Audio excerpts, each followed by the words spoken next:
Incoming transmission standby. Welcome to the Nod News Network. The jets reportedly topped the agenda at meetings between the two countries. The US and Vietnam are discussing a potential deal to sell American-made F-16 fighter planes to Hanoi, Reuters reported on Saturday, citing two people familiar in the matter.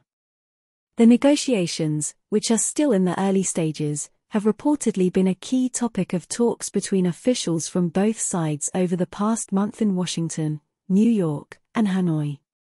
Part of what we're working on internally as the US government is being creative about how we could try to provide better financing options to Vietnam to get them things that might be really useful to them, a US official was quoted as saying. Relations between the US and Vietnam started to normalize in 1994 after Washington lifted its 19-year embargo. President Joe Biden visited Hanoi earlier this month, describing the countries, once hostile to one another, as critical partners at what I would argue is a very critical time. The reported negotiations come as Washington accuses China of coercing and intimidating Vietnam and other neighbors, with whom Beijing has territorial disputes in the South China Sea.